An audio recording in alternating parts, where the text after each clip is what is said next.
Well, to discuss the goals and challenges of the COP27, we're honored to be joined from Sharm el-Sheikh by Inger Andersen, the Executive Director of the United Nations Environment Program.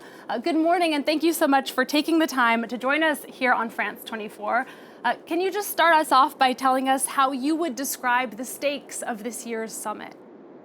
Oh, the stakes are very, very high, and your piece here made it very clear. We've had 27 years essentially of procrastination. We barely scratched the surface of climate action, and we have to reduce emissions by 2030 by 45%. But the NDCs now reduce emissions by a lot less, by between 5 to 10%. So this was billed as the implementation summit, and what we have to do is push, push, and push. Essentially, the G20 economies are responsible for 75% of all emissions. So action at home in the G20 countries will be critical, but climate justice, loss and damage, as your piece said, is also very much on the agenda. These are the issues, together with financing, that we need to tackle, and we need to tackle now. And after last year's summit, countries had agreed to come up with more ambitious plans ahead of the COP27, but you've pointed out that only a small portion did so. According to your office, they increased ambition by just 1%. What kind of faith do you think the public can have in these conferences when governments just aren't following through on what comes out of them? I guess we, the public, need to, every person who has lost faith in these negotiations, need to make sure that they send the kind of political message that their politicians will actually take action, because after all, it's us who select those who govern us.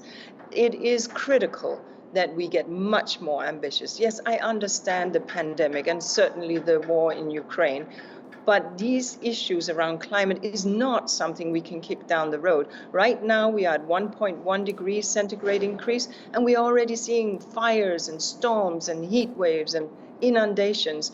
France has seen that, but think about Pakistan, 30 million people impacted, 30 billion in damage. So yes, we saw these NDCs increase ambition by 1%.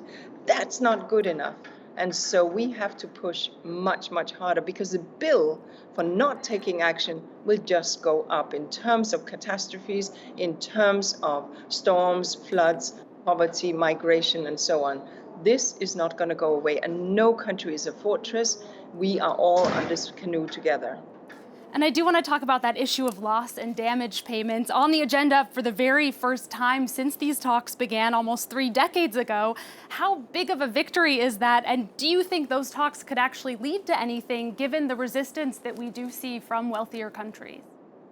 Well, it's very, very good that the G77 and others have pushed hard to take this issue seriously and to put loss and damage on the agenda. And the fact that we managed to get it, or that they managed to get it on the agenda, is, yes, a victory. But talk is cheap, right? We are sitting with 1.5 million Nigerians who have been displaced because of inundations. We are seeing, and I happen to the privilege of being based in Africa, UNEP, my organization is based there. We are seeing in the Horn of Africa 4 years of drought.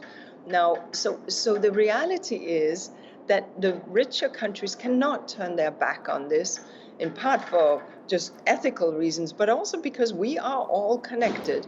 Pandemics will reach your shores, migrants will reach your shores, trade that is not happening will reach the shores of the wealthier countries, and of course, climate impacts will hit everyone. So loss and damage is a question of justice.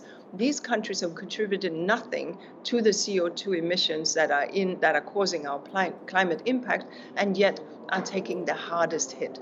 So yes, finding a pathway forward is critical, but also thinking about the international financial system, including the international financial institutions, World Bank, etc., to think how can they lean into this space, and those that govern these institutions, how can they enable that these institutions can be more supportive on supporting climate fragility and countries facing such challenges. And as a member of the UN administration, how much power do you feel like the United Nations has to actually push world leaders? Well, of course, we can't go into national settings and change laws. That is for people who vote and people who lead. But I say this: what we call on is people who have put up their hand and wanting to be leaders of their people. Don't just think of the next election cycle and winning that. Don't just think of your party's influence for the next 4 years. Think about your country and think about planetary stability. Understand that what you do today will or will not impact the future.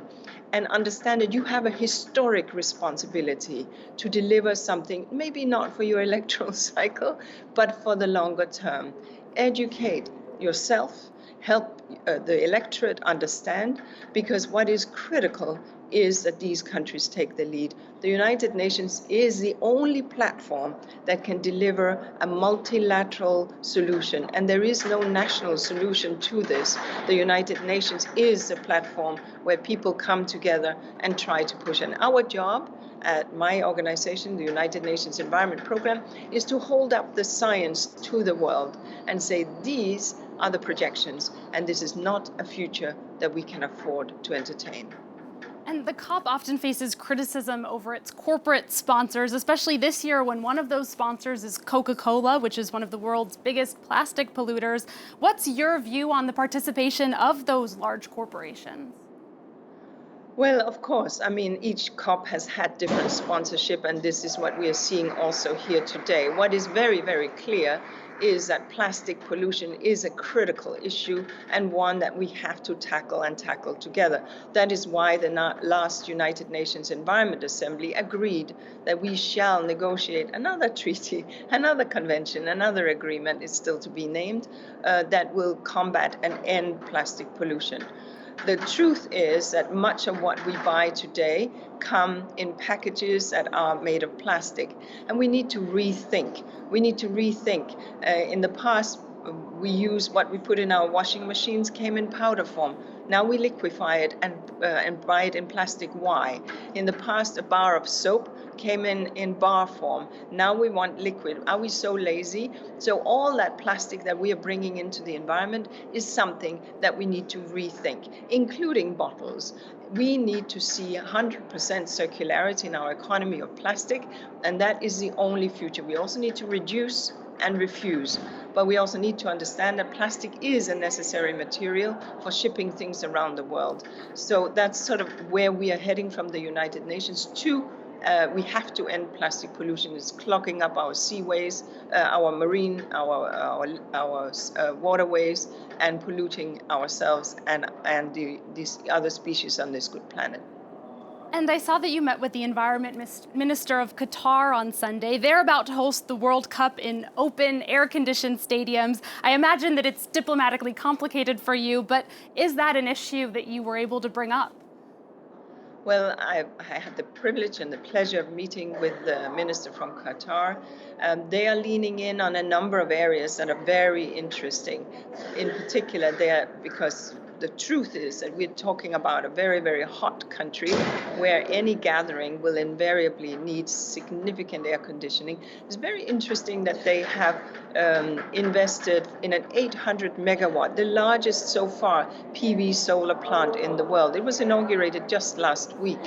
And so it shows that solar and renewable energy is indeed the way to go, and that is the way forward, and something that we very much want to emphasize with all countries, especially those where cooling and heating are very energy intensive. The same goes for Northern Europe or other places where the heating bill is high and where we need to make sure that we invest in renewables.